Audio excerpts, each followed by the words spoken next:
बिस्मिल्लाहिर्रहमानिर्रहीम। अस्सलाम वालेकुम नाज़रीन, आप यूट्यूब चैनल देख रहे हैं। मैं इमरान खान हूँ। बहुत सारे लोग ये बता रहे हैं कि इमरान खान साहब ने जेल में ये बात की, वो बात की। ये चीजें सामने आई नहीं।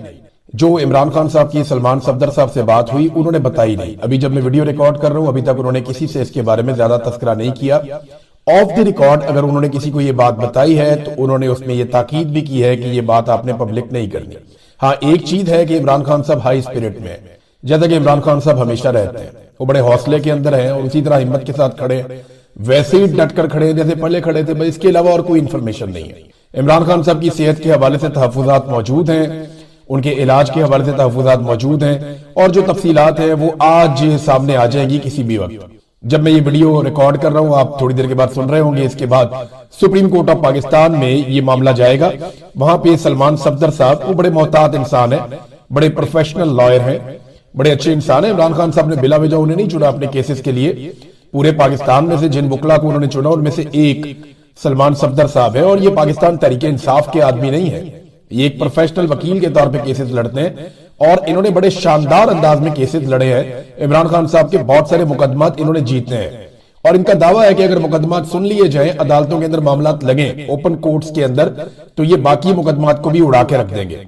बहरहाल सलमान सफदर साहब की मुलाकात हुई, प्रोफेशनल वकील हैं, वो सुप्रीम कोर्ट ऑफ पाकिस्तान में ही रिपोर्ट देंगे और उसके बाद फिर सूरत मजीद सामने आएगी कि इमरान खान साहब ने क्या कहा, क्या नहीं कहा। क्योंकि 2-3 घंटे की ये मुलाकात थी, नहीं कुछ टाइम लग जाता है एडमिनिस्ट्रेटिव कार्रवाइयों में और बाकी फिर इमरान खान साहब से उनकी मुलाकात। अब ऐसा लगता है कि शायद इमरान खान साहब के सेल तक उन्हें रसाई नहीं दी गई। जो सोर्सेज कुछ चीजें क्लेम कर रहे हैं कि इमरान खान साहब की मुलाकात जरूर हुई है लेकिन सेल तक रसाई नहीं दी गई और जो इख्तियारात सुप्रीम कोर्ट ऑफ पाकिस्तान ने बैरिस्टर सलमान सफदर को दिए हैं, शायद वो सारा कुछ वहां पे नहीं हुआ जो वो उम्मीद करके गए थे। बहरहाल अभी पता चलेगा थोड़ी देर के बाद।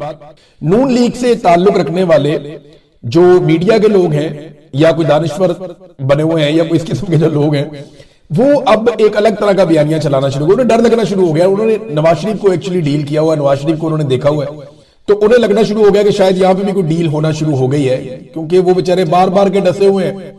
तो अब वो खबरें चला रहे हैं जनाब ये तो कोई डील बनना शुरू हो गई है। कोई बयानिया इस तरह का बना रहे हैं कि शायद इमरान खान साहब को निकाल कर बनीगाला शिफ्ट कर दिया जाएगा या कोई अस्पताल में शिफ्टिंग की बातचीत हो रही है या कोई इमरान खान साहब को मुल्क से निकाल कर बाहर कहते नहीं भिजवा देंगे। वो इस किस्म की बातें वो फैला रहे हैं, लेकिन ऐसा कुछ भी नहीं है। इमरान खान साहब ने या उनकी पार्टी के किसी आदमी ने ऐसी कोई बात नहीं की। और देखें, अगर इस वक्त पाकिस्तान का army chief field marshal Asim Munir वो ये सोचते हैं कि इमरान खान साहब को बनीगाला शिफ्ट कर दिया जाए, तो ये तो इसका मतलब है कि एस्टेब्लिशमेंट हार गई, इमरान खान जीत गया। मामला ये है कि इमरान खान साहब तो जाली मुकदमात में जेल के अंदर है, तो सारी दुनिया को पता है। ये तो अक़वाम मुत्तहिदा कह चुकी है नवाज शरीफ के बारे में और जरदारी के बारे में। आज तक दुनिया के किसी आलमी इदारे ने ये बात नहीं की कि ये मुकदमा जाली है। इमरान खान के बारे में तो आलमी सतह पे कहा गया कि मुकदमा जाली है, झूठे, फ्रॉड करके आपने इमरान खान को जेल में रखा हुआ है। और 300 मुकदमा बना दिए इन दोनों के ऊपर। नवाज शरीफ और जरदारी में तो एक एक मुकदमा बनता था, काफी होता था, क्योंकि सही मुकदमा हो तो एक ही बात होता है और अगर सही ना हो तो 300 भी कम पड़ जाते हैं, जैसे इमरान खान के मामले में हुआ। अब देखें, ये तो फिर इमरान खान के बयानिए की जीत हो गई। अगर इस वक्त एस्टेब्लिशमेंट झुक गई और एस्टेब्लिशमेंट एक कंप्रोमाइज करने पे आ गई इमरान खान के साथ, तो ये तो इमरान खान की बहुत बड़ी जीत हो गई। क्योंकि डीजी ISPR ने ये कहा था और आर्मी चीफ ये बात ऑफ द रिकॉर्ड कहते रहे हैं, बहुत सारे लोगों के बारे में कहते रहे हैं। मेरे बारे में भी उन्होंने कहा कि नाक रगड़वाऊंगा, माफी मंगवाऊंगा, ये सारा कुछ तो उनकी ख्वाहिश है। और डीजी ISPR ये पब्लिक में कहते रहे हैं कि सिद्ध के दिल से माफी मांगे बगैर कुछ फायदा नहीं है। और ये बातें जो है वो हुकूमत भी कहती रही है। ये सारे टाउट सहाफी भी दिन रात यही कहते रहे कि इमरान खान को माफी मांगनी पड़ेगी। तो मेरा सवाल ये है कि अगर इमरान खान को बनीगाला शिफ्ट किया जा रहा है या अस्पताल शिफ्ट किया जा रहा है उनकी आंख में खराबी की वजह से, तो माफी की तरह फिर मंगवा ली, माफी हो गया शौक पूरा। यानी या तो फिर आप इमरान खान से माफी मंगवाए ना, जीत तो फिर आपकी इस बात में है। और इमरान खान को आप शिकस्त तो वहां देंगे जब आपने माफी का मुतालबा किया, जनाब हमने माफी मंगवानी है 9 मई पे। तो या तो इमरान खान साहब ने माफी मंगवाए, लगा लिया आपने अपना पूरा जोर, मंगवा लिया आपने इमरान खान साहब से माफी। अब माफी मंगवाने के बाद आप क्या ये सारा कुछ करने वाले हैं?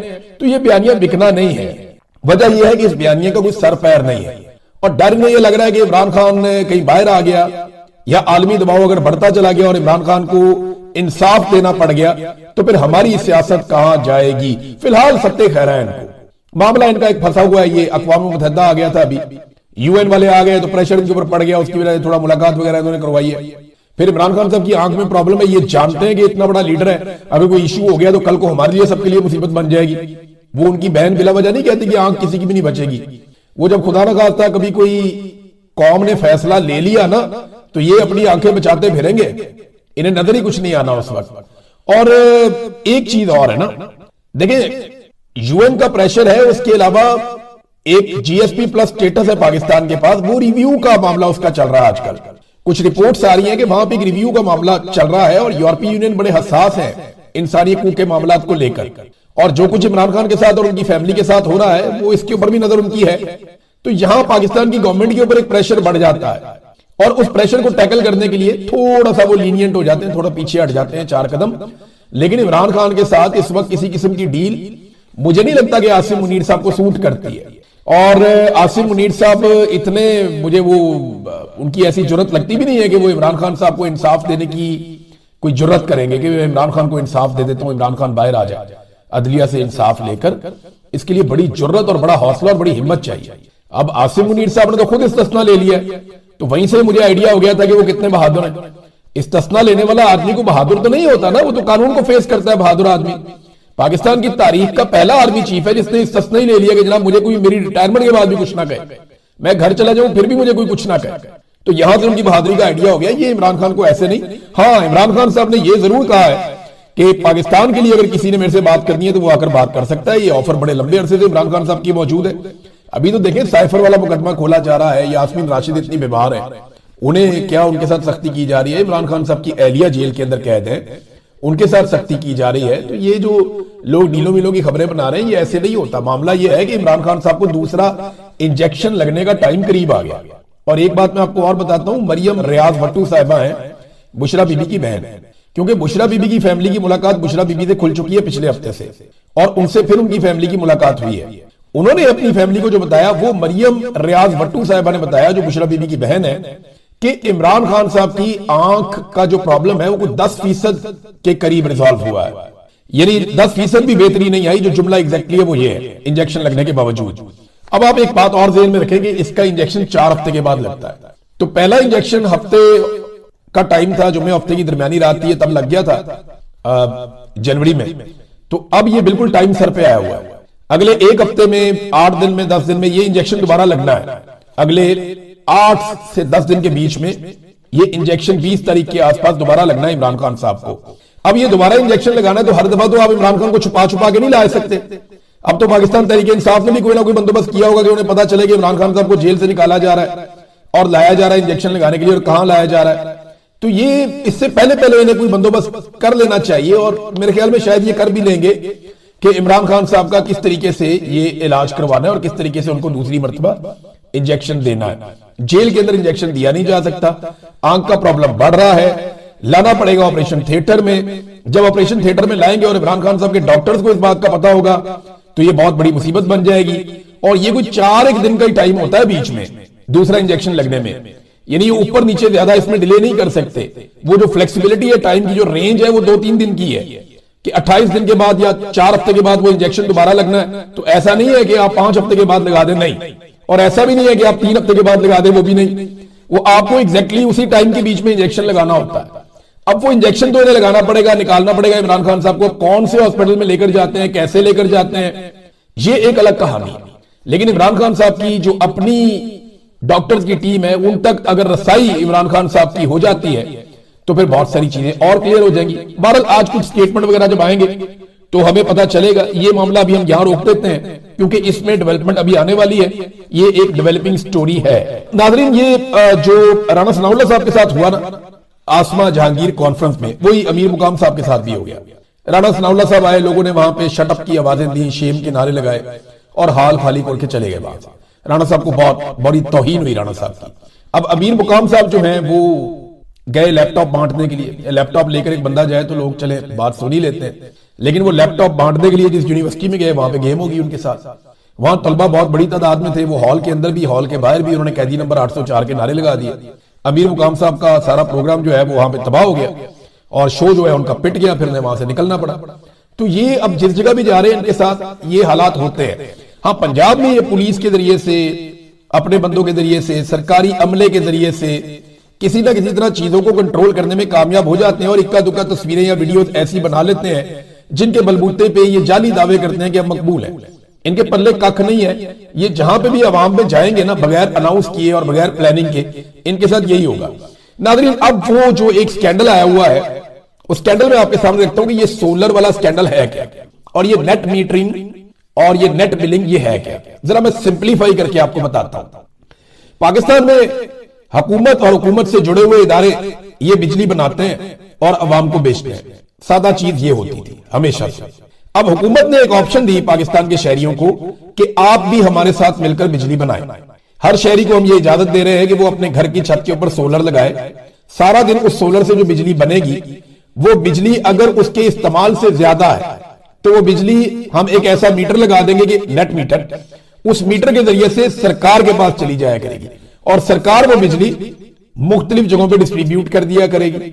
और इस तरह जब उस आदमी का सोलर रात के वक्त बिजली नहीं बना रहा होगा तो वो सरकार से बिजली ले लिया करेगा। तो उस मीटर में से जितनी बिजली इधर जाएगी और उधर जाएगी, यानी जितनी बिजली वो बनाकर बेचेगा सरकार को और जितनी बिजली सरकार उसको बेचेगी वापस, वो इक्वल रहा करेगी। ये इन्होंने एक कानून बनाकर दिया। लोगों ने लगा लिए बेशुमार सोलर। अब लोगों ने इतने सोलर लगा लिए कि लगभग 4.5 लाख घरों के ऊपर ये सोलर लग गए। ये बहुत बड़ी तादाद है। लोगों ने ये मीटर लगवा लिया। जो बिजली बन रही है वो 5.5 से 6,000 मेगावाट तक बिजली बन रही थी। बहुत बड़ी मिकदार है, थोड़ी नहीं है। ये इतनी बिजली बनाकर लोग सरकार को बेच रहे थे और सरकार उसके बदले में लोगों को बिजली दे रही थी, बिजली के बदले में। अब ये होता क्या है, मिसाल के तौर पे एक शख्स ने 500 यूनिट बिजली बनाई और 600 यूनिट उसका इस्तेमाल है, तो 500 यूनिट तो उसने बनाकर दे दी सरकार को, 600 उसने इस्तेमाल कर ली सरकार से लेकर। अब जो बिजली उसने इस्तेमाल की उसमें 100 यूनिट के उसने पैसे देने थे, बाकी 500 के साथ बराबर हो गया। यानी ये यूनिट के साथ यूनिट का मुवाजना करके बराबर कर देते थे। अब इन्होंने क्या किया, जब इन्होंने सोलर वाली ये पॉलिसी मुतारफ करवाई, उन दिनों में ये खबरें आ रही थी, बहुत सारे लोग ये दावा कर रहे थे कि शहबाज शरीफ का बेटा सलमान शहबाज और नवाज शरीफ का बेटा हुसैन नवाज, ये खबरें आ रही थी पाकिस्तान के अंदर। बहुत सारे लोग ये दावा कर रहे थे और उनका ये कहना था कि इन्होंने बड़े पैमाने पर सोलर इकट्ठे कर लिए और ये अब सोलर फरोख्त करने के लिए सरकार सोलर के लिए पॉलिसीज लेकर आ रही है। ये पॉलिसी भी उन पॉलिसीज में से एक थी 2024 में। फिर इन्होंने कहा था जनाब हम बेशुमार लोगों को मुफ्त सोलर लगा के देंगे, वो भी एक पॉलिसी आई। और सोलर की कीमत भी फिर लोगों ने मुनाफा कमाया टका के। अब आप समझ गए सारी बात। यानी ये है तो सरमायादार है ना, इनके ऊपर इल्जाम लगा कि इन्होंने सोलर इंपोर्ट किए बहुत बड़े पैमाने पे अपने फ्रंटमैनों के जरिए से, और वो जो सोलर है वो फिर इनके ऊपर ये इल्जाम लगा कि इन्होंने बेच के पैसा बना लिया, चाहे वो सरकार को बेचे चाहे वो दूसरी पॉलिसी के जरिए बेचे। अब हुआ ये कि जितना यूनिट मैं बनाता था अपने घर में वो मैं बेचता था सरकार को, और सरकार उतनी बिजली अगर मुझे वापस करती थी तो बराबर हो जाता था, और अगर मैं ज्यादा इस्तेमाल करता था तो इजाफी बिजली के मैं पैसे दे देता था फी यूनिट के हिसाब से। लेकिन अब इन्होंने ये कानून तब्दील कर दिया। पहले जो यूनिट की प्राइस इन्होंने रखी थी 26 रुपए रखी थी, 26 का लो 26 का दो। अब क्योंकि यूनिट की प्राइस बढ़ गई है 40 रुपए के आसपास, एवरेज लगा रहा हूं मैं, ये 50 रुपए का भी है, 52 रुपए का भी है, 65 रुपए का भी है, थोड़ा कम का भी है, तो एवरेज लगा लेते हैं कि 40 रुपए का फर्ज करें यूनिट है। एक आम आदमी को पड़ता है 400-500-600 जो यूनिट इस्तेमाल करने वाला 400, 300, 400, 500 आप इतना लगा लें। इसमें टैक्सेस भी बहुत सारे हैं, ये लंबा काम है, मैं उसमें नहीं जाता। लेकिन मैं आपको ये बता देता हूं कि जो ये पहले मिसाल के तौर पे अब अगर आप गवर्नमेंट को 2 यूनिट बनाकर देंगे ना तो आपको 1 यूनिट वापस मिलेगा उन पैसों में। यानी इन्होंने कानून तब्दील कर दिया। जो पहले वाले सार्फिन है उनके लिए, जिनका पहले से मुआहदा हुआ है, उनके मुआहदे में तब्दीली कर दी कि अगर आप हमें 2 यूनिट बिजली बनाकर देंगे तो हम आपको उसके बदले में 1 यूनिट बिजली वापस करेंगे और 18% का सेल टैक्स भी लेंगे। जो नए सार्फिन चाह रहे हैं नेट मीटरिंग में आने के लिए, उनको नेट बिलिंग का भी इन्होंने नाम दिया है, उनके लिए इन्होंने ये कार्रवाई डाल दी है कि वो 4 से 5 यूनिट सरकार को बना के देंगे और उसके बाद सरकार को टैक्स भी देंगे और फिर उसके बदले में सरकार उन्हें 1 यूनिट देगी। अंदाजा करें 10 से 11 रुपए का 1 यूनिट वो इनसे लेगी और इनको बेचेगी कितने का, 40 रुपए का, 50 रुपए का। यानी 4 से 5 यूनिट आप बना के देंगे सरकार को और सरकार उसके बदले में आपको वापस करेगी 1 यूनिट। ये सरकार आपके साथ करेगी। अब ये पाकिस्तानियों के साथ सरकार ने यह सलूक किया। पहले लोगों को लगाओ सोलर, जब सबने लगा दिए तो उसके बाद पॉलिसी बदल दी, डालो इनके ऊपर बोझ। भाई या तो आप कल गलत थे, अगर आप कल गलत थे तो जिन लोगों ने गलत किया उनको सजा दी जाए, या तो आप आज गलत है और अगर आप आज गलत है तो आप गलत पॉलिसी क्यों लेकर आ रहे हैं। वो कहते हैं हमने अमीरों को नेट के अंदर लाना है, उनको काबू करना है। तो भाई पहले आपको होश नहीं थी 2024 में जब आप ये कर रहे थे, लोगों के पैसे लगवा रहे थे? पहले सोलर पे मुनाफा कमा लिया, पैसा कमा लिया, ताजरों ने अन्य वाह पैसा कमाया, इन्होंने मिलकर इनके फ्रंटमैनों ने, और उसके बाद जब सबने लगा लिए तो अब पॉलिसी तब्दील कर दी, जनाब अब इनकी जेबें दूसरी तरह से टटोलो। देखिए आम आदमी के साथ ये क्या कर रहे हैं, आम आदमी से खरीदते हैं 5 यूनिट और उसको देते हैं 1 यूनिट, यानी आम आदमी से 1 यूनिट की कीमत में 4 से 5 यूनिट ये ले रहे हैं। 1 यूनिट की कीमत में 4 से 5 यूनिट आम आदमी से ले रहे हैं, और आईपीपी से क्या ले रहे हैं? 3 यूनिट की कीमत में 1 यूनिट ले रहे हैं। कैपेसिटी पेमेंट, ये मैं थोड़ा सा आपको बता देता हूं। इस साल हमने कैपेसिटी पेमेंट के हवाले से जो इजाफी अदायगियां की हैं, यानी जो बिजली हमने इस्तेमाल ही नहीं की, उसका हमने 1929 अरब रुपए का बिल दिया है। यानी जो टोटल आईपीपीज ने बिजली पैदा की, जो हमने टोटल आईपीपीज को बिल दिया है, वो 3127 अरब रुपए दिया है। 3127 अरब रुपए।